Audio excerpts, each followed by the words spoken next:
tujuan kita malam ini ya, kita mau share ada 5 strategi untuk mengembangkan bisnis asuransi ya, yang 5 kali lebih besar ya, lebih cepat, lebih mudah, dan tapi tidak mulai dari nol gitu ya. Atau kita take the chat siapa yang mau kalau bisa seperti ini. Yang pengen ya, mau gimana? Di sini itu kita saya akan share 5 strategi ini dengan harapan ya teman-teman mungkin bisa terapin di perusahaan yang saat ini teman-teman bergabung ya. Kalau bisa terapin itu syukur. Kalau tidak bisa terapin atau hanya bisa terapin sebagian, bagaimana ya, kita cari solusinya nanti ya. Nah, dan hari ini sebenarnya saya pengen berbagi aja sih sebenarnya. Kalau mereka tidak melakukan sesuatu yang signifikan, maka 80% dari mereka itu rata-rata struggle ya. Nggak, saya pengen teman-teman ya, coba cek gitu ya. Apa tantangan terbesar teman-teman di asuransi? Apa tantangan terbesarnya? Kan cuma selling dan rekrut gitu aja kan. Tapi dalam 2 hal ini, apa sih tantangan terbesarnya, yang masalah terbesar yang teman-teman struggle gitu ya, pengen saya tahu caranya gimana, ini itu belum ketemu gitu ya. Terus boleh ketik di chat mungkin beberapa orang gitu ya. Saya pengen tahu, pengen dengar ya, teman-teman punya masalah apa gitu ya. Ada teman? Oh, nggak ada punya masalah. Oh, susah rekrut ya. Oh, susah rekrut ya. Sudah susah rekrut. Kita sudah yang gini. Untuk cari orang tuh rekrut susah ya. Setelah dapat yang direkrut itu, melatihnya setengah mati ya. Kita nggak sanggup latih. Kadang sebelum dia berhasil, kitanya nyerah untuk melatih mereka. Nah, jadi setelah itu kita melatih mereka, itu masih belum ada jaminan tuh apakah dia akan sustain untuk jangka panjang atau tidak. Itu juga masalah ya.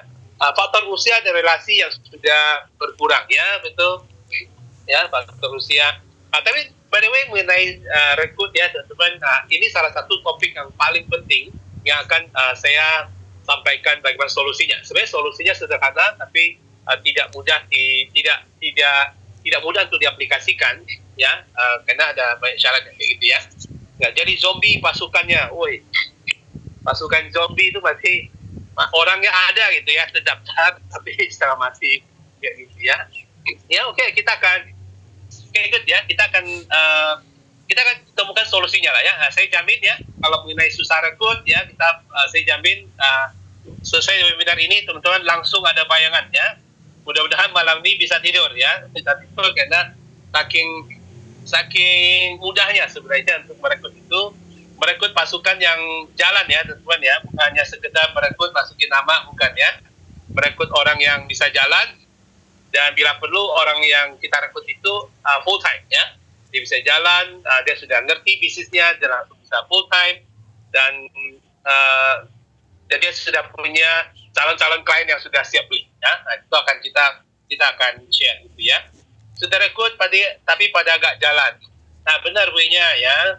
Sudah rekrut tapi nggak jalan ya. Capek rekrut nggak jalan ya. Oke, nah kita akan selesaikan persoalan ini malam ini juga ya.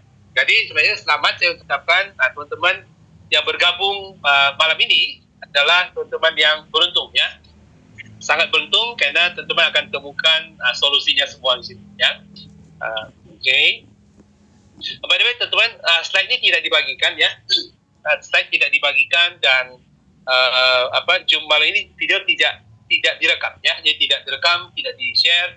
Saya harap teman-teman ya perhatikan sampai selesai ya. Kira-kira penjelasan akan saya butuh waktu 45 menit ya. Setelah itu teman-teman silakan ajukan pertanyaan, question answer, Q&A gitu ya. Oke, saya langsung mulai aja. Oke, kita bisa lihat teman-teman ya, ada satu hal namanya momentum bisnis teman-teman ya. Ini ada 3 perusahaan ada 4 perusahaan kita perhatikan. Ini ada perusahaan ini awalnya mulai dari 4T, 4,5 T, kemudian 3,9 di tahun 2018, kemudian 4,9 puncaknya itu luncurkan cashless kartu yang S-Charge ya. Kemudian ada pandemi ya, COVID turun. Kemudian juga, jadi ini satu perusahaan, ini perusahaan terbesar ya, jadi dia downtrend sebenarnya. Ada perusahaan dulu stuck, kemudian sempat naik ya, naik cukup tinggi, naik, kemudian dia juga stuck juga dan cenderung turun ya. Ada perusahaan yang stabil dari dulu nggak naik nggak turun ya, dia naik sih tiap tahun, naiknya stabil aja, adjust to inflation aja ya. Oke, kita lihat. Nah, ada juga perusahaan yang sebelah kanan ini teman-teman ya. Ini yang sebelah kanan ini, perusahaan ini dia mulai agensi, ini agensi ya teman-teman ya. Agensi dari tahun 2020 dalam waktu 3 tahun perusahaan ini lompat menjadi perusahaan kelima terbesar di Indonesia ya, dari sisi revenue, dari sisi omset. Tapi ini khusus yang di agensi. Nah teman-teman ya, kita mesti lihat juga indikator kesehatan perusahaan asuransi. Nah perusahaan asuransi itu sebenarnya, kalau kita lihat laporan keuangan asuransi, sebenarnya itu ada 2 bagian paling penting ya. Satu bagian tentang dia menganalisa asetnya ya, berapa asetnya, kemudian berapa kewajibannya, macam-macam ya asetnya, kemudian berapa total premi yang dia terima, kemudian berapa klaim yang dia bayarkan, macam-macam total semua itu kayaknya masuk di bagian aset ya. Tapi ada bagian satunya lagi, yaitu indikator kesehatan perusahaan. Jadi ini melihat bagaimana perusahaan itu dari sisi kesehatannya ya. Tapi basically teman-teman, setiap perusahaan itu rata sehat lah ya. Kita nggak perusahaan itu nggak sehat ya. Nah tapi kita melihat indikator kesehatan perusahaan. Ada 3 perusahaan, saya sebutnya A, B, C gitu ya. Perusahaan A, perusahaan B, perusahaan C. Nah setiap perusahaan kalau kita melihat, kita mesti lihat itu ada satu istilah, aset yang diperkenankan. Aset yang diperkenankan adalah dari aset yang berapa aset. Aset diperkenankan adalah aset yang milik dia sendiri, milik perusahaan itu sendiri ya. Nah, kemudian dari sini ada lihat teman-teman, ada satu istilah MBR ya, modal minimum basis risiko. Ini untuk menghitung RBC. Nah RBC ini dihitung berdasarkan dia punya jumlah solvabilitas ya, nilai solvent. Nilai solvent ini adalah net solvent adalah nilai net aset. Jadi perusahaan itu ya, dia punya aset contoh jadi 10T gitu ya. Nah, dia punya solvent itu adalah dikurangi biaya-biaya ya, di biaya bayar reas ya. Kita lihat kalau ini ada satu kewajiban namanya ya, liabilitas macam-macam. Jadi kewajiban ini adalah bayar reas ya, bayar karyawan, bayar gedung, operasional, macam-macam, bayar gaji karyawan, semua itu ada di situ ya, namanya kewajiban. Nah kemudian setelah dikurang-kurangin ya, ada sisa net ya, namanya solvabilitas. Jadi solvabilitas intinya adalah itu uang net yang dia punya. Jadi kalau perusahaan ini likuidasi gitu ya, berapa sih yang dia bawa ya, uang itu yang dia punya ya, bukan asetnya. Aset itu lain urusannya ya. Jadi teman-teman, RBC juga teman-teman ya, RBC itu bukan kemampuan perusahaan bayar klaim ya teman-teman ya. Itu adalah kemampuan perusahaan mengatasi resiko bisnis sebenarnya. Kalau urusan klaim itu reas punya urusan ya. Jadi bisa contoh ini RBC ini 300%. Bukan berarti dia sanggup bayar 3 kali lipat dari klaim. Kalau namanya bayar klaim itu nggak ada perusahaan yang sanggup bayar. Ya karena bayar itu pada dasarnya semua adalah reas kayak gitu ya. Nah, saya ambil contoh perhitungan simple. Nah, contoh ya, ada sebuah perusahaan asetnya itu 61T. Ya. Nah, aset yang diperkenankan itu 10,8T. Nah, berarti 50T itu uang nasabah tentunya. Jadi kalau dia bilang asetnya 60T bukan berarti kekayaannya 60T. Ya. Nah, tapi yang diperkenankan hanya 10T, berarti 50T itu uang nasabah. Uang dia tuh hanya 10T.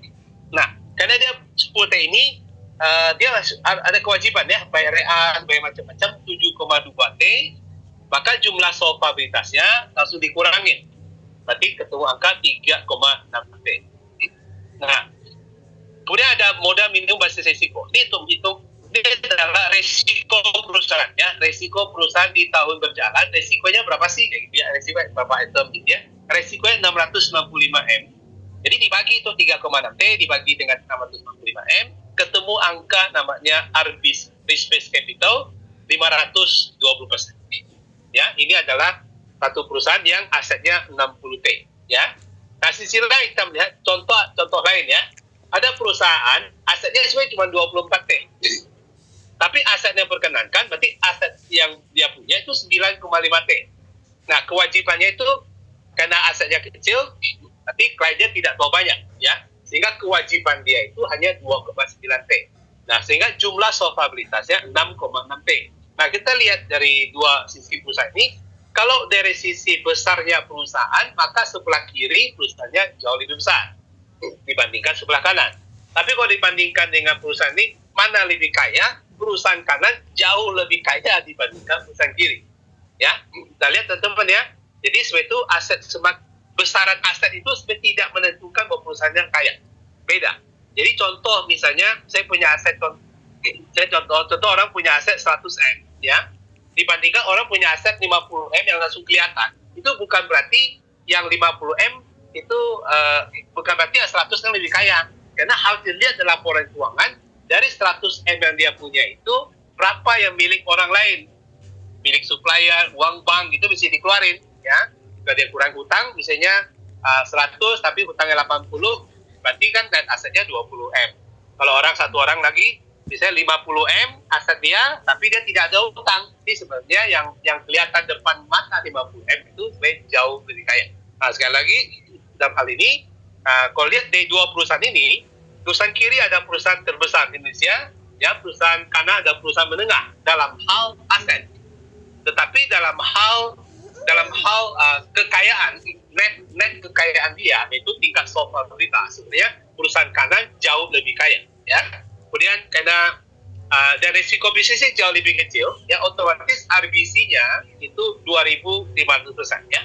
Jadi perusahaan jauh 5 kali lipat lebih sehat daripada perusahaan sebelah kiri. Nah, namun bukan berarti perusahaan kiri tidak sehat, tidak masalah. Sebenarnya untuk RBC itu cukup 120% saja, ya. Jadi ini perusahaan sehat, ya, semua sehat, ya. Cuman yang kanan jauh lebih sehat, jauh lebih kaya sebenarnya, ya. Oke. Nah, ini perusahaan, 3 perusahaan, ya, saya sebut perusahaan A, perusahaan B, perusahaan C, gitu, ya. Nah, perusahaan A itu punya solvabilitas 3,6 T, 520% RBC-nya. Yang perusahaan B 2,3 T, dia punya kewajibannya sama, ya.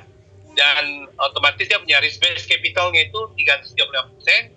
Nah, perusahaan yang kanan 6,6 T, jumlah risiko bisnis yang 260M, dan ketemu RBC-nya 2.500%. Oke, nah kita akan segera mulai ya. Kemudian ada 3 syarat bisnis asuransi jiwa. Kalau kita mau sukses bisnis asuransi jiwa, teman-teman ya, itu ada 3 poin paling penting. Pertama adalah sistem bisnisnya seperti apa. Kedua, kompensasinya seperti apa. Ketiga, produknya inovatif. Ya kan?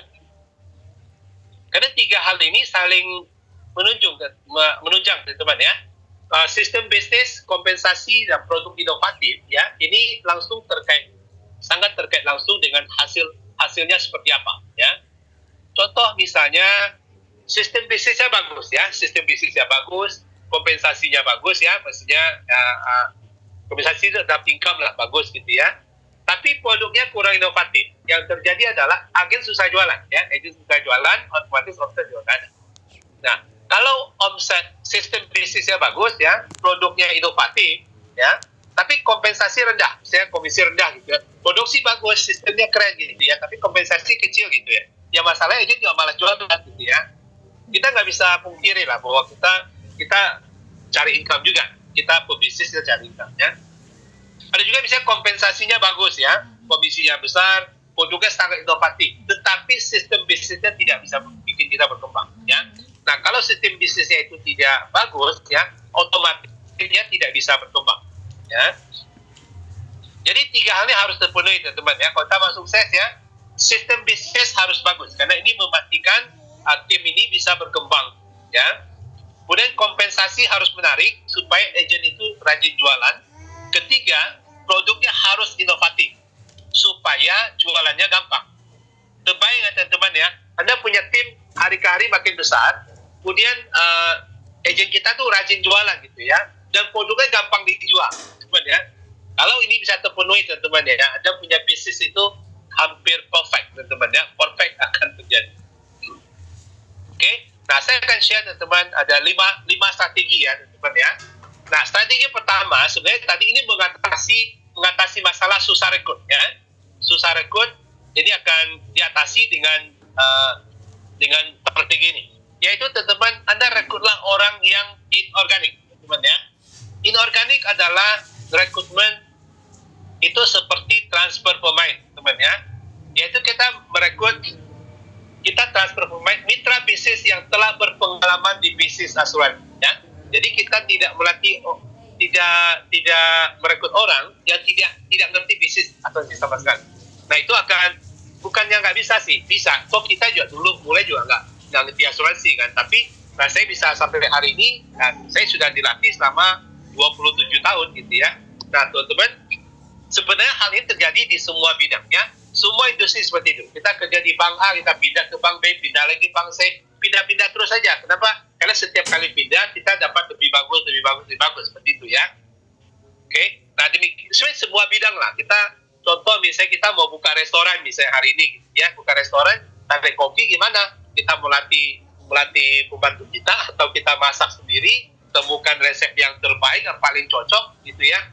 Kelamaan teman-teman nggak buka-buka restorannya. Paling gampang gimana? Tanya di restoran sebelah. Siapa kokinya? Ya udah ajak ke sini, join tempat kita. Udah begitu aja.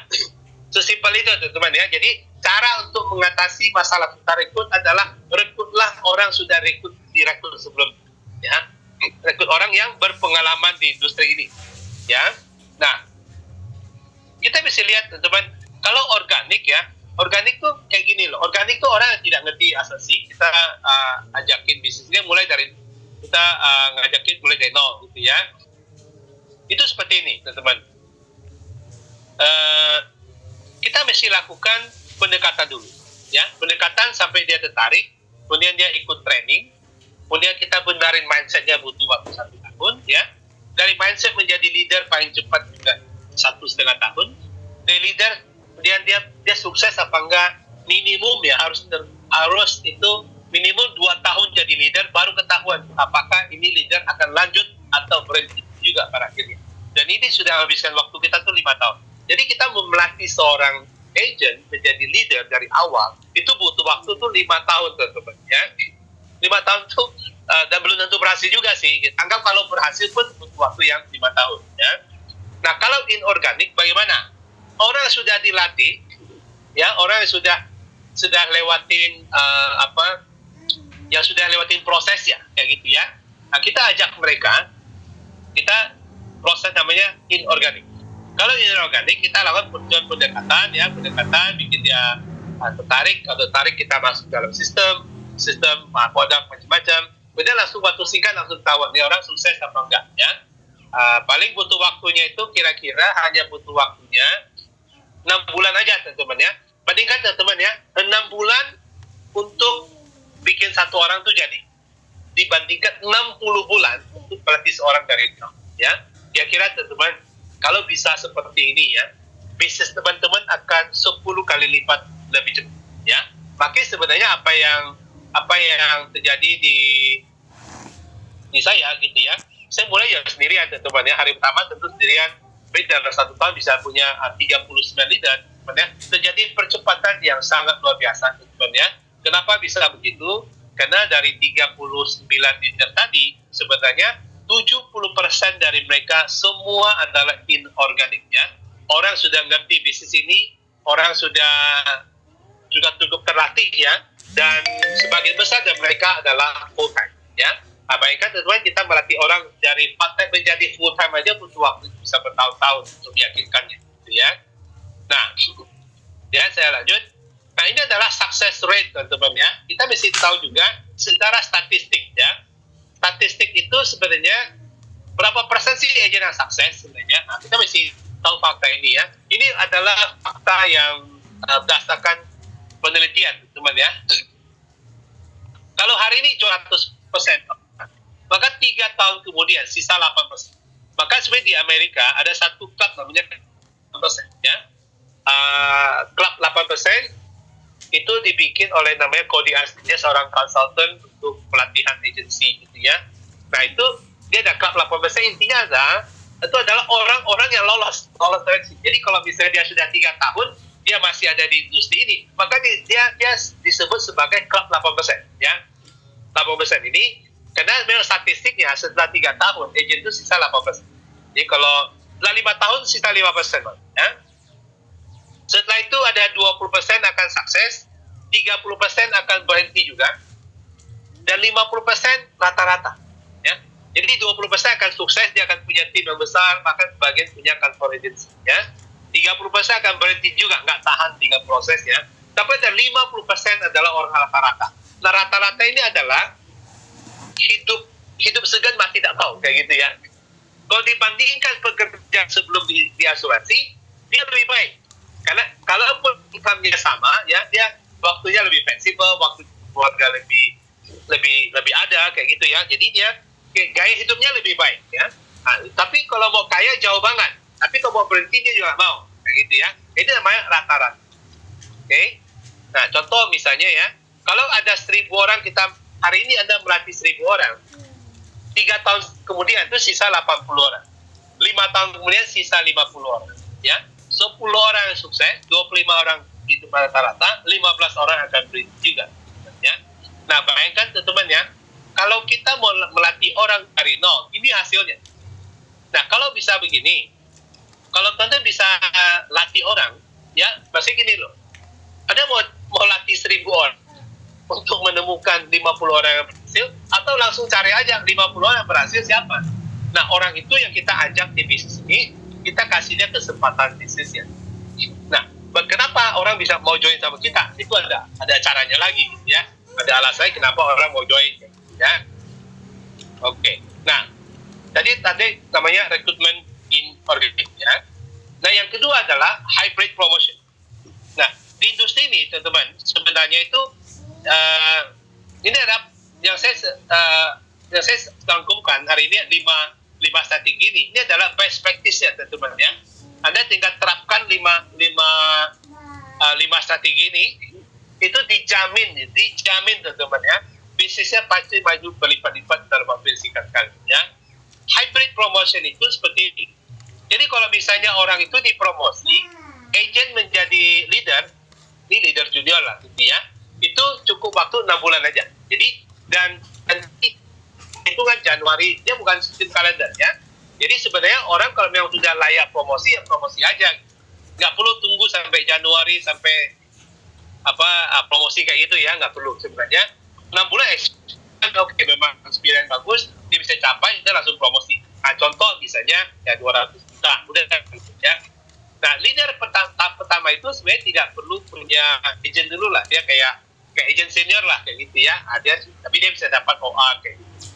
Nah, dari FC menjadi BP1 kan tadi 200 juta ya. Nah, biasanya itu kalau sistem biasa itu begitu dia mau naik peringkat selanjutnya, dia reset lagi, dia nol lagi gitu ya. Nol baru naik lagi. Nah, kalau ini seharusnya tidak perlu. Jadi dia misalnya dia capai nih, ya dia capai 200 juta dari BP1, dari BP1 menaik menjadi BP2 kan biasanya 400 juta. Dia nggak perlu ngulang dari nol untuk capai 400, langsung tambah 200 juta lagi, langsung menjadi BP2. Ya, nah teman kan melihat ini percepatannya luar biasa. Nanti saya jelaskan percepatan dia bicara 1-2 kali lipat lebih cepat ya, itu bisa puluhan kali lipat jauh lebih cepat ya. Kemudian juga misalnya BP1 naik BP1, naik BP2, naik BP3, dia hanya tambahin aja 200 tambah 200 naik BP2, tambah 200 naik jadi BP3. Nah, bagaimana kalau langsung capai 600? Ya udah, kalau dia capai 600, dia tidak perlu lewati BP1, BP2. Jadi ini benar-benar diukur berdasarkan kinerjanya. Jadi sistemnya sangat-sangat fair ya. Sangat fair. Jadi istilah itu dia langsung kalau dia capai omset dengan BP3, dia langsung naik menjadi BP3. Tidak perlu melalui BP1, tidak perlu melalui BP2. Dan ini sekali lagi teman-teman ya, bukan sistem kalender ya. Jadi anytime. Jadi dia bisa promosi setiap saat. Nah saya mau share teman-teman, kalau kita promosi tahunan dibandingkan kita promosi bulan ya. Asumsikan misalnya kita sering dengar gitu ya, misalnya PTA gitu ya, karena misalnya capainya Ada capainya itu 290 juta, punya agent 4 misalnya ya. Nah, di 31 Desember 2024 misalnya. Kira-kira promosi. Nggak bisa promosi, ya, karena nggak capai, karena target itu 300 ya. Jadi dia tidak bisa promosi. Begitu dia tidak promosi di bulan 1 Januari, maka di tanggal 2 Januari dia nol lagi. Dia harus kejar lagi 300 lagi sepanjang tahun. Setiap tahun kalau dia capai cuma 200, dia selama itulah dia tidak pernah bisa promosi. Nah, yang seharusnya bagaimana? Seharusnya kalau bisa gitu ya. Seharusnya adalah kalau bisa sampai Desember nih 250 nggak capai, ya sudah Januari tambah 10 juta lagi, langsung promosi di bulan Januari seharusnya, ya, langsung promosi. Nah ini yang seharusnya, ya. Nah, by the way teman-teman yang bisa melakukan ini jarang sekali ya, tapi ada yang bisa, ada yang bisa. Nah, kedua teman-teman ya, jika tahun pertama agent itu capainya 900 juta dan dia punya agent, berarti kan bagus gitu ya. Mungkin linknya bagus, jualannya bagus gitu ya. Di akhir tahun. Nah, seharusnya kan dia kalau 900 juta kan dia ke level selanjutnya. Tapi kan dia tidak bisa lompat kelas dan dia langsung reset lagi dari nol. Jadi dia misalnya dia peringkat 1, dia tetap dia tidak bisa lompat kelas. Biasanya kayak gitu ya. Dan dia reset lagi nol, dia bisa kejar lagi, ngulang lagi 900 juta. Ini yang bikin stres ya. Banyak orang sudah promosi sekali, dia stuck bertahun-tahun sampai belasan tahun tidak pernah bisa promosi lagi.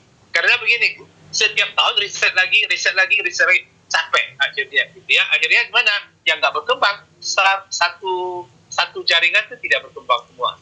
Ya. Ya seharusnya gimana? Kalau dia capainya memang omsetnya sesuai CPP3, dia seharusnya langsung promosi ke yang sesuai dengan pencapaiannya gitu ya. Dia tidak perlu dibatasi oleh tahun kalender lah, mesti tahun penuh, Januari reset lagi, nol lagi kayak gitu ya. Nah itu pusing punya ya. Nah kenapa kita bisa punya puluhan leader dalam waktu 1 tahun? Karena sistemnya seperti ini teman. Oke. Nah kalau siklus bulanan, Anda bisa promosi setiap bulan dibandingkan hanya boleh setahun sekali dalam waktu 5 tahun ya. Kita lihat apa yang terjadi. Kalau kita tahunan, berarti setahun siklusnya sekali promosinya. Nah, kita sebenarnya sering lihat ya, sering diajarkan kan, setiap tahun promosi 2. Satu siklus promosi 2, promosi 2 ya, apa yang terjadi? Tahun pertama ya ada 2 di bawah kita, gitu ya. Tahun selanjutnya 2 promosi 2 lagi, jadinya 4. Tahun lagi jadi 8, tahun 4 jadi 16, tahun kelima ada 32 leader. Ini asumsi lancar, teman-teman ya. Ya hampir semua nggak lancar sih, tapi asumsikan lancar, maka hanya bisa punya leader dalam waktu 5 tahun. Kalau semua orang hanya promosi 2, di ending ya totalnya itu 32 tambah-tambah di atasnya lah ya. Tapi maksudnya layer terakhirnya itu adalah 32 leader. Nah dibandingkan misalnya ya, promosinya bisa bulanan ya. Nah, kita nggak bilang ekstrim setiap bulan promosi lah gitu ya. Kita anggap aja setiap bulan bisa promosi, tapi kita anggap aja 6 bulan promosi sekali menjadi PP3 kayak gitu ya. Nah siklusnya 6 bulan, maka siklus pertama usianya 6 bulan. 6 bulan dia sudah promosi 2 PP3. Siklus kedua jadi 4, siklus 3 jadi 8, 16, 32, 64, 128, 256, 512. Di siklus 10 dan waktu yang sama ya, sebelah kiri 5 tahun, sebelah kanan juga 5 tahun ya. Waktunya sama. Tapi gara-gara promosinya setahun sekali, kita setahun 2 kali saja, hanya setahun 2 kali saja. Itu perbedaannya sangat signifikan tentunya. Dari 32 leader menjadi 1000 leader tentunya.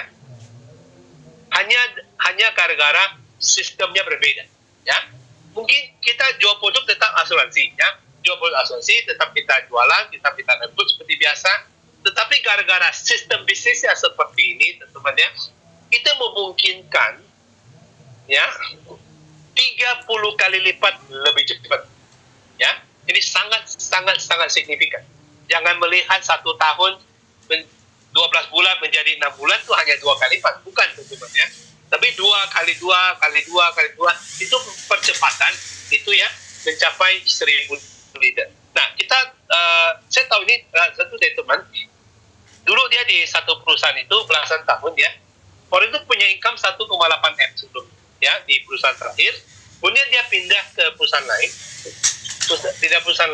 Nah, perusahaan itu memungkinkan promosi setiap bulan, ya, promosi setiap bulan.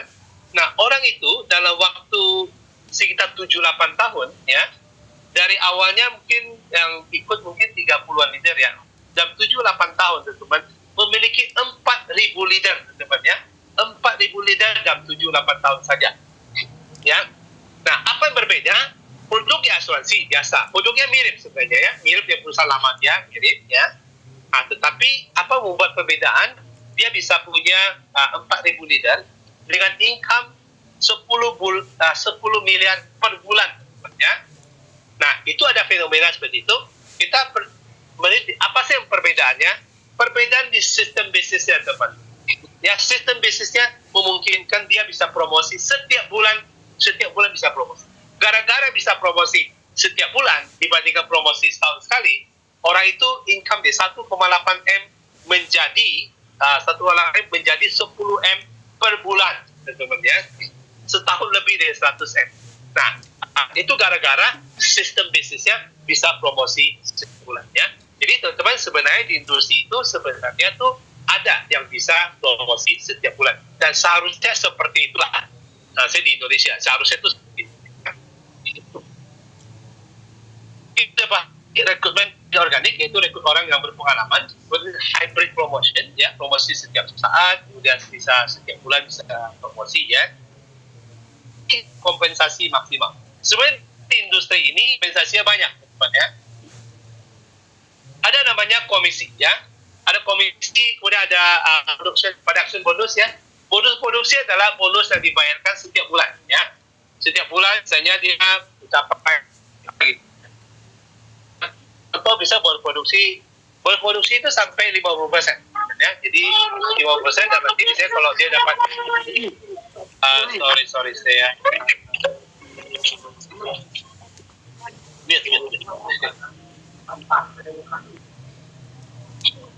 Oke, ya, saya lanjutnya. Nah, di industri sebenarnya teman itu bisa ada namanya komisi, kemudian ada production bonus, ada persistency bonus, ya. Ini sebenarnya biasa. Cuman ada perusahaan yang kasih syarat macam-macam gitu, ya. Harus bayar, ya, auto debit lah, harus bayar tahunan lah. Setiap tahun harus mencapai 3 kali mencapai misalnya 25 juta, harus 3 cash, harus auto debit. Itu sebenarnya nggak ada hubungan dengan angka, kan, ya, teman, ya. Kalau orang mau lab saja sebenarnya sih. Orang nggak bakalan lebih tahan. Persistency nggak bakal lebih baik hanya gara-gara orang ini bayarnya auto debit. Kalau memang dia nggak mau bayar, dia berhentinya auto debit, dia tutup rekeningan dan dia tinggal pindahin. Dia mau apa? Bisa juga, kan. Nah, nanti sebenarnya pada saya di industri itu ada 12 bonus, teman-teman, yang bisa dinikmati, ya. Komisi, special bonus itu bonus bulanan, ya. Setiap bulan kita produksikan tuh langsung dapat bonusnya lagi. Kemudian half year ada yearly, persistency bonus, ada extra commission, ya. Ada recruiting bonus itu agent ke agent, ya. Ada off-riding, ada extra off-riding, ada promotion bonus, generation bonus, legacy, macam-macam kayak gitu, ya. Ini sebenarnya di industri itu ada 12 sebenarnya, teman-teman. Kalau bisa, ya, dapatkan semua jenis kompensasinya seperti ini, ya. Nah, by the way, satu hal juga, teman-teman, ya. Untuk pembayaran komisi, ya, komisi OR macam-macam, rata-rata kan ada perusahaan bayarnya sebulan sekali, ya. Ada perusahaan bayarnya 2 minggu sekali, ada perusahaan yang bayarnya seminggu sekali. Nah, tapi teman-teman sebenarnya ada perusahaan juga, teman-teman, yang bayarnya setiap hari, teman-teman, ya. Hari ini closing, hari ini issued, besok masuk finance, lusa uang terima. Hari ini closing, besok dia finance, lusa sudah terima komisinya, ya. Jadi sebenarnya komisi itu sesuatu hal yang bisa dibayar setiap hari, ya. Tidak perlu tunggu seminggu sekali, hari Selasa, hari Rabu, hari Kamis, gitu, ya. Sebenarnya tidak perlu, ya. Dan itu sebenarnya bisa dilakukan sebenarnya, ya. Berapa sih? Sama aja, kan. So, misalnya kita sudah closing nih, kita langsung ada proyeksi, ya, proyeksi penghasilan. Nah, kalau komisi proyeksi langsung dibayar aja, kan, selesai, ya. Nah, ini sebenarnya itu yang maksimal bisa diberikan itu seperti itu. Ada juga namanya, nah ini ekstra komisi, ya. Ekstra komisi itu adalah penghargaan untuk agent. Ekstra komisi adalah FYC, misalnya, tapi itu di tahun depannya. Misalnya di tahun ini, gitu, ya, tadi kan dalam produsen bagus ya, bisa ada 500 sampai 1 M kayak gitu ya. Maka di tahun depan setiap produksinya dia dapat ekstra 20%. Ya, dia selalu dapat ekstra 20% atas semua produksi baru di tahun depan. Nah, kayak gitu ya. Jadi dia seolah-olah dapatkan OR ya, tapi dia statusnya agent sebenarnya. Itu adalah ekstra komisi. Ini ada bonus ya, teman-teman. Bonus yang saya bilang tadi. Jadi kalau misalnya setiap bulan ya kita capai 25 juta, maka dapat komisi kan ya, dapat komisi, dapat bonus lagi 30% ya. Dan 30% di bulan itu, setiap bulan kalau minimum 25 juta dapat ekstra komisi 30% ya.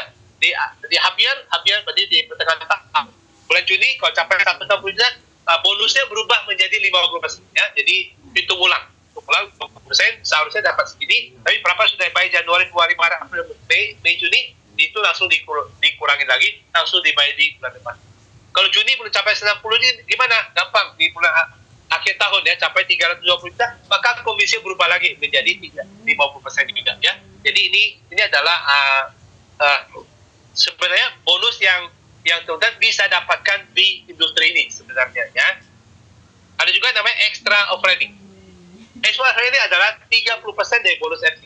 Kalau kita sebagai seorang leader, jadi leader kan punya FC ya, FC agent ya. Agent itu mereka berproduksi, mereka kan dapatkan, mereka dapat bonus-bonus kayak gini kan. Nah, semua bonus-bonus seperti ini yang diberikan kepada FC. Nah, kita sebagai leader itu dihargai karena kita melatih mereka untuk dapatkan penjualan bagus kan. Nah, kita latih dan mereka dapat penjualan, maka kita dapat 30% sebagai leader. Contohnya ada ini 10 juta, ini 20 juta, ini 50 juta, ini 1 juta gitu ya. Di total bisa 500 juta. 500 juta bonus yang dibayarkan di dalam tim kita ya. Tim kita dibayarkan ada 500 juta. Maka kita sebagai dapat ekstra komisi 30% ya. 150 juta. Nah, seperti itu teman ya. Nah, kemudian ada yang keempat ya. Nah, keempat ini teman-teman, ini agak panjang dikit ya, teman-teman perhatikan ya. Produk itu harus yang sesuai dengan kebutuhan market ya. Nah, seperti apa?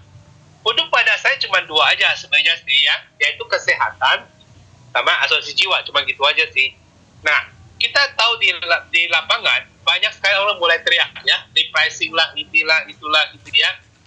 Nah, sebenarnya apakah semuanya perusahaan itu repricing? Tidak, teman-teman ya. Tidak semua perusahaan itu repricing pada saat ini. Tetapi apakah suatu hari akan repricing? Pasti akan repricing. Cuman kapan kita nggak tahu. Tapi yang jelas sebenarnya ada perusahaan Tata sudah repricing 2 kali. Tahun lalu repricing, tahun ini akan repricing lagi di bulan depan kalau nggak salah ya. Tapi perusahaan ini sampai saat ini dia declare dia belum perlu repricing, belum perlu saat ini ya. Tapi nggak tahu gitu kan. Tapi perusahaan ini belum perlu repricing ya. Jadi dia preminya masih harga lama ya, bisa hemat 30-60% lebih rendah ya. Premi naik itu 5 tahunan, bukan tiap tahun ya. Jadi asuransi kan kesehatan biasanya naik tiap tahun gitu ya, tapi ini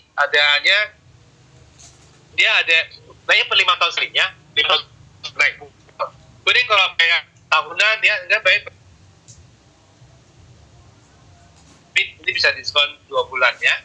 Ada juga, dan dia juga masih cashless ya, cashless di 1.500-an perusahaan di dalam dan luar negeri. Tidak ada pembatasan kategori rumah sakit ya, rumah sakit kategori apalah, kategori nggak ada ya, semua bisa sama.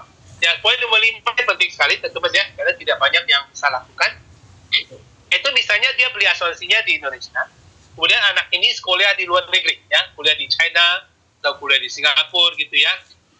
Nah, itu polisnya kan kalau biasanya, kalau 6 bulan betul-betul di luar negeri, itu tidak berlaku. Ya, saya percaya, nggak berlaku. Kenapa? Nah, kita juga tahu alasan sebenarnya sih ya, kita berusaha menjawab dengan alasan, kita pikir sendirilah. Kita pikir metabolisme tubuhnya berubah lah, inilah, itulah, gitu ya. Kelihatannya masuk akal gitu ya, itu masuk akal. Tapi sebenarnya saya meneliti sebenarnya tidak seperti itu juga. Contoh misalnya gini, orang ngambil plan Singapura ya, bisa di Singapura, kemudian dia tinggal di Singapura gitu. Tiba-tiba plannya tidak berlaku. Menurut saya sih nggak masuk akal ya, karena gini, lu hidup di Jakarta sama hidup di Singapura sebenarnya gaya hidup di Singapura jauh lebih sehat, ya, jauh lebih sehat, dan umur harapan hidup jauh lebih panjang. Kenapa kartu yang kita punya itu sebenarnya kan bisa pakai di Singapura? Kenapa saya tinggal di 6 bulan betul-betul di Singapura, malah kartu tidak berlaku? Bukankah seharusnya dihargai ya? Kalau kamu tinggal di Singapura 6 bulan betul-betul, seharusnya premi kau turunin nih. Kalau kamu hidup pasti lebih sehat, lebih teratur, kayak gitu ya. Tapi faktanya kan tidak. Nah, ada perusahaan sebenarnya di industri sebenarnya ada yang 6 bulan berturut-turut di luar negeri, kartu tetap berlaku 100%, tidak ada batas. Ya. Kemudian masa tunggu 20 penyakit khusus ya. Biasanya 12 bulan, tapi ada juga perusahaan yang ada sebenarnya di industri seharusnya ada yang bisa 10 bulan ya. Yang ketujuh, misalnya upgrade kamar jika penuh ya. Jika penuh, biasanya kan upgrade kamar itu masuk 2 hari. Hari ketiga bagaimana? Udah kamu harus pindah rumah sakit atau turun kelas. Nah, tapi sebenarnya di industri ini ada yang selama kamarnya masih full, maka dia boleh upgrade kamar selamanya. Mau 10 hari, 20 hari, 50 hari, nggak peduli. Selama kamar dia masih belum available, maka dia boleh upgrade kamar yang di atasnya. Ya. Ini adalah masih di industri ya, kita sebenarnya ya kita buka wawasan dikit lah. Sebenarnya di industri itu tidak semata-mata cuman gitu aja sih. Tapi ini preminya teman-teman ya. Ini bisa lihat di sini ya. Ini yang 2 bed di Indo, 1 bed di Indo, 1 bed di Asia, kecuali Singapura, Jepang, Hong Kong, dan juga 1 bed di seluruh Asia ya. Bisa termasuk Singapura, Jepang, Hong Kong termasuk gitu ya. Teman-teman perhatikan di sini ya, teman-teman perhatikan baik-baik di sini. Kira-kira preminya lebih murah nggak? Coba teman-teman bandingkan dengan teman punya polisnya sendiri gitu ya. Preminya berapa? Dicek sekarang, cek umurnya ya. Nah, jadi berapa kayak gitu. Nah, jadi lihat sekilas ya teman-teman ya. Nah, coba dicek teman-teman yang merasa preminya lebih murah. Coba ada nggak? Ada merasa premi lebih murah di Singapura ini jauh lebih murah. Ini kan? Oke. Nah, murah banget katanya ya. Betul, murah banget. Jadi memang selisih jauh loh ya. Nah, teman-teman, kalau namanya asuransi kesehatan itu sekarang itu sudah sangat advance ya, sangat maju teman-teman ya. Jadi asuransi kesehatan benefitnya tuh 11-12 hampir sama semua ya, hampir sama semuanya, termasuk ada biaya punya saya jadi berasa mahal banget update data iya ya, jadi memang jadi memang misalnya kalau kita beli barang tuh sama gitu, barangnya sama ya, klaimnya sama, cara klaimnya sama, dan teman semua asuransi itu pasti klaimnya lancar ya, selama memenuhi syarat ya, selama memenuhi syarat yang benar gitu ya. Selama memenuhi syarat itu klaimnya pasti lancar ya, bukan karena brand A brand B lebih baik, itu nggak ada teman-teman ya, semua itu pasti bisa. Kalau nggak bisa klaim, nggak mungkin asuransi rumah sakit mau kerjasama sama perusahaan asuransi ini gitu. Jadi sama perusahaan asuransi itu bisa kerjasama di rumah sakit ini, berarti perusahaan ini credible, udah gitu aja, simpelnya seperti itu teman-teman ya. Dari segi klaim tidak ada masalah, dari segi prosedur klaim sama aja, dari segi manfaat sama aja. Nah, kalau sudah sama begini, orang milihnya gimana? Gimana cara orang milih? Ya kan? Orang pasti pilih premi paling murah, udah gitu aja. Paling murah udah. Nah, ini bagaimana kalau tahun depan, kalau saja ini jadi lebih mahal dibandingkan lain, udah lu pindah aja, mana lebih murah lu beli yang itu, udah selesai gitu aja. Ya. Jadi penting. Jadi teman-teman ya, kalau kita asuransi kerugian, orang hanya melihat harganya mana lebih murah. Nah, plus tapi teman-teman mesti perhatikan masa tunggu aja, ya. Kalau masa tunggunya, kadang-kadang tak ada masa tunggu kan, 10 bulan, 90 hari, 1 bulan, mesti lihat ya, kalau memang masa tunggunya tidak masalah ya, sudah mati dia selama ini juga tidak pernah klaim ya, kemudian dia merasa ada lebih murah, apalagi kalau polis lama dia nggak bisa bayar gara-gara kemahalan gitu ya kan, sayang banget kan. Nah, ini boleh direkomendasikan dia ambil program yang seperti ini kayak gitu ya. Oke, kemudian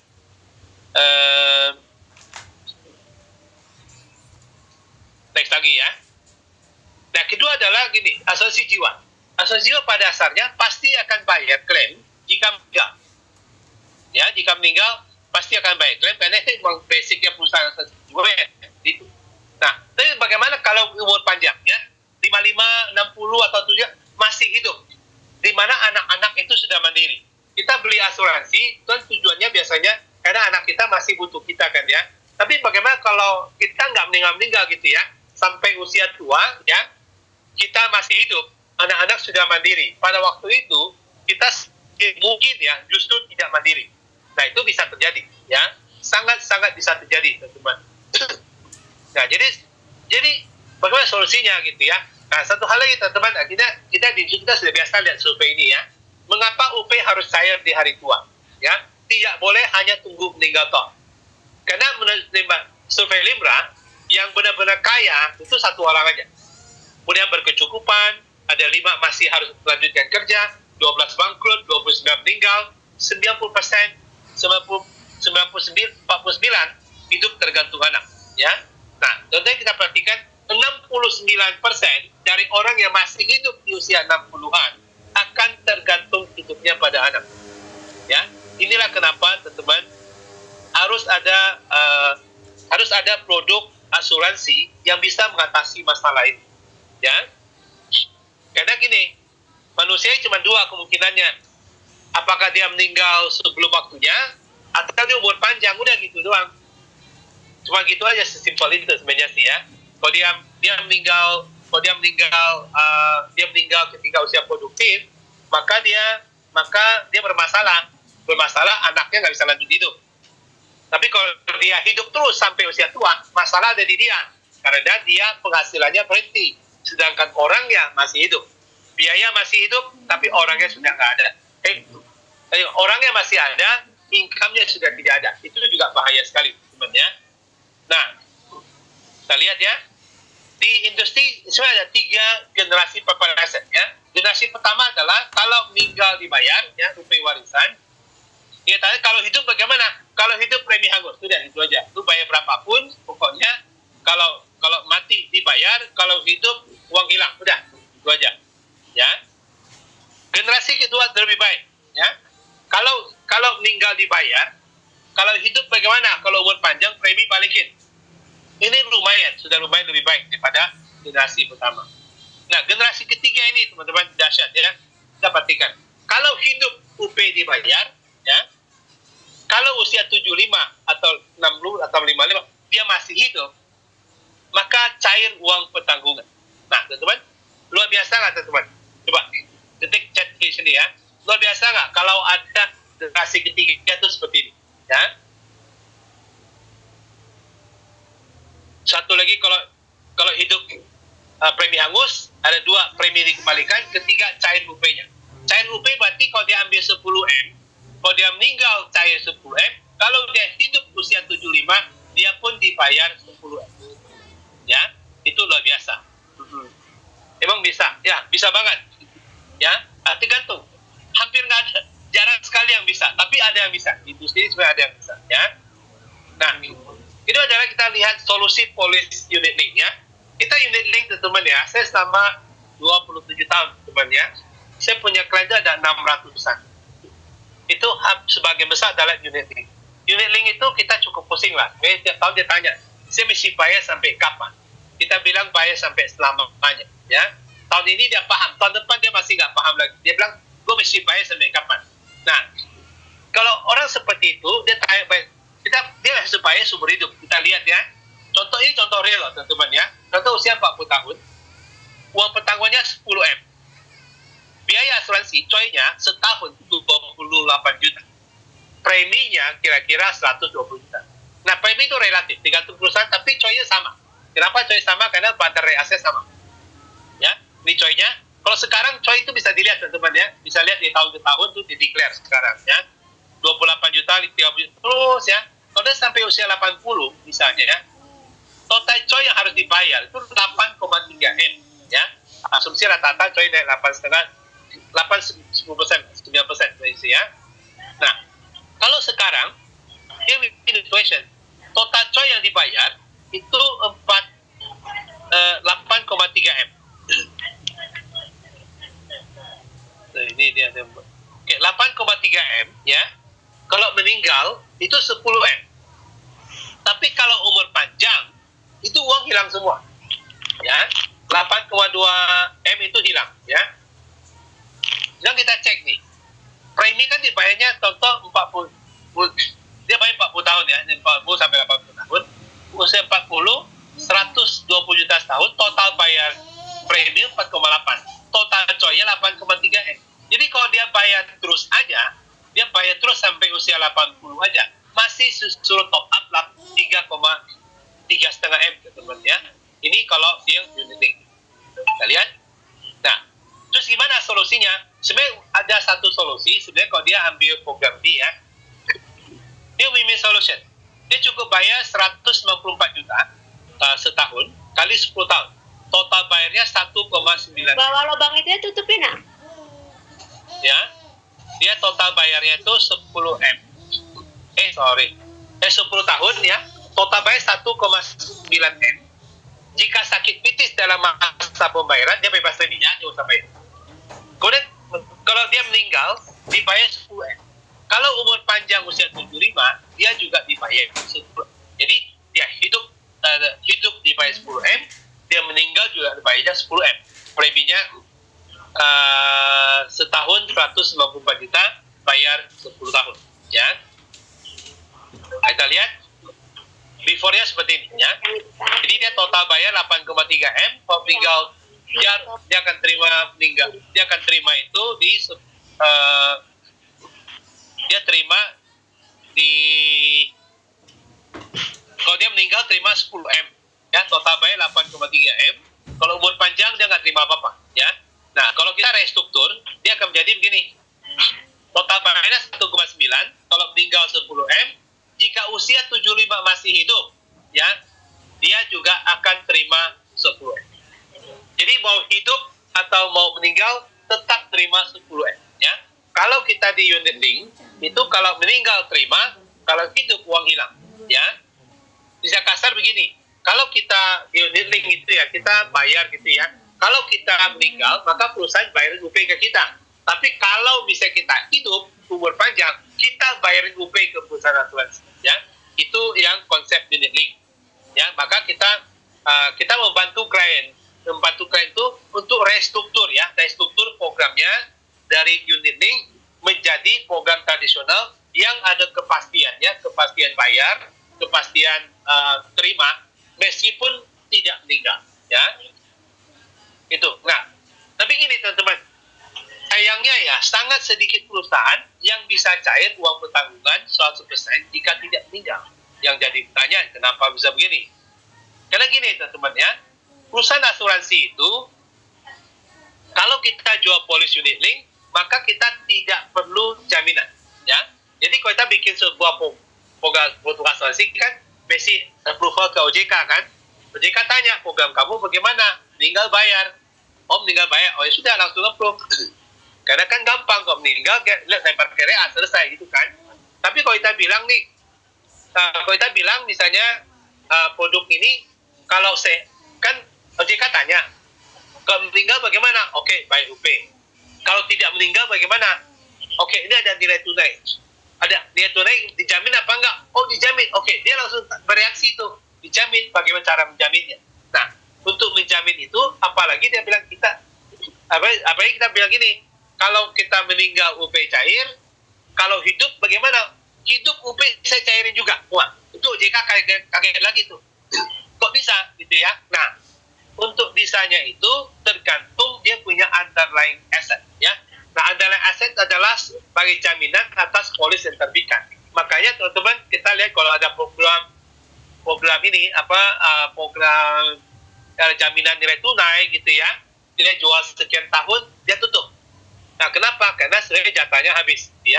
Nah, underlying asset ini tercermin di laporan keuangan, yaitu indikator kesehatan perusahaan yang tadi mungkin di atas itu. Nilai solvabilitas. Nah, teman-teman perhatikan ya, perusahaan A, ya, kiri, tengah, kanan gitu ya.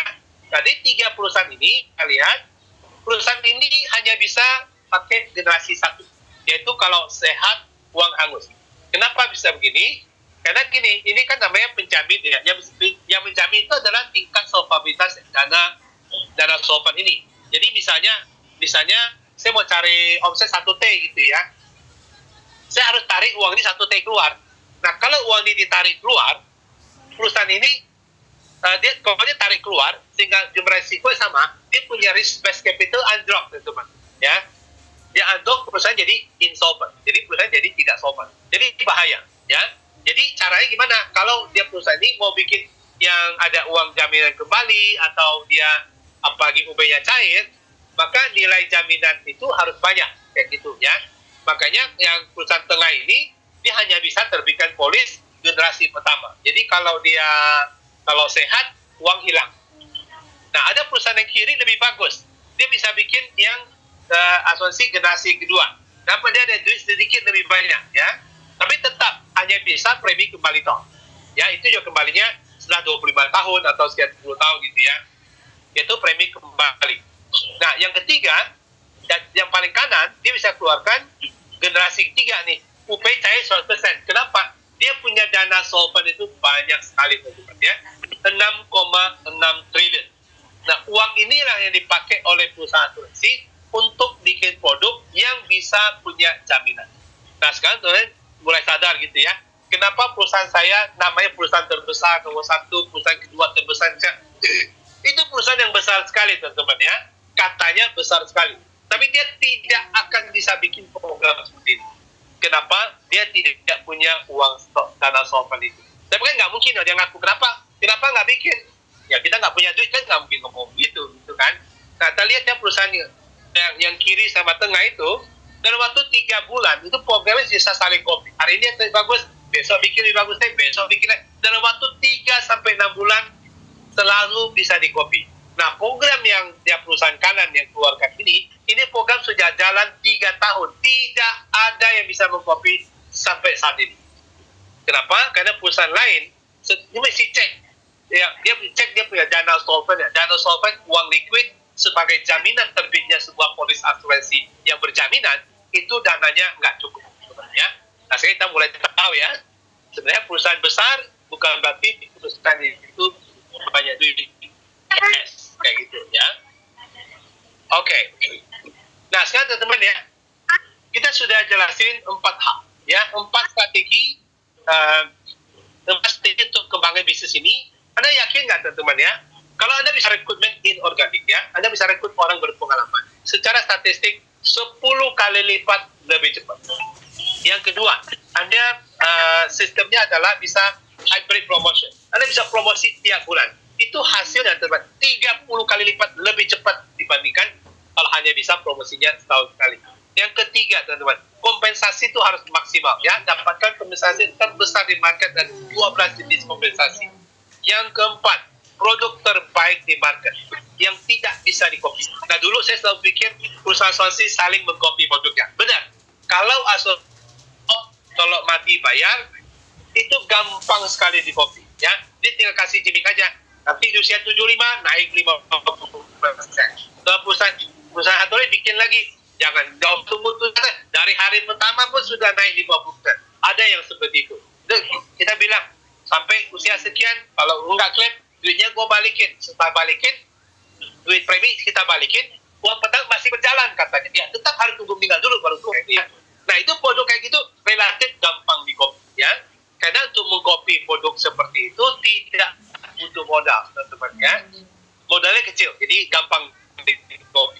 Tapi kalau misalnya dibilang UP-nya cair tanpa modal, ya, premi askesnya paling murah, nah itu tidak gampang di-copy ya. Tidak gampang di-copy. Tidak gampang di-copy karena itu butuh dana solvent yang besar. Kalau mereka mau bikin produk seperti UP-nya cair gitu ya, maka perusahaan itu harus lakukan 3 hal. Satu, perusahaan itu bisa jadi insolvent. Jadi dia tarik dana solvabilitas itu untuk bikin produk. Insolvent. Nah, kalau insolvent, perusahaannya bahaya. Ya, bisa bankrupt perusahaannya. Ya. Jadi, dia akan lakukan cara kedua. Cara kedua adalah injeksi modal. Dia harus injeksi dari kantor pusat, ya, dari negara manapun gitu ya. mereka harus injeksi dana untuk bikin produk seperti ini. Dan injeksinya itu nggak main-main tuh, nggak bisa bicara tentang M. Itu kalau mau injeksi, mau bikin produk seperti kita bikin, kita punya 6,6 T bisa bikin produk seperti ini. Jadi kalau misalnya mereka mau bikin produk seperti ini, mereka harus injeksi itu triliunan. Ya, nah mereka mau injeksi nggak? Kayak gitu kan. Yang ketiga, kalau dia tidak mau injeksi, maka profitnya hilang. Nah, kira-kira kalau bisnis kan cari profit ya, kalau profit nggak ada ya, kalau nggak profit nggak ada yang nggak boleh kerja lagi, gitu. PHK. Ya, nah itulah makanya teman-teman trade di industri ini, karena ada kalau temukan strategi ini, gitu ya, ada jalankan strategi ini akan luar biasa.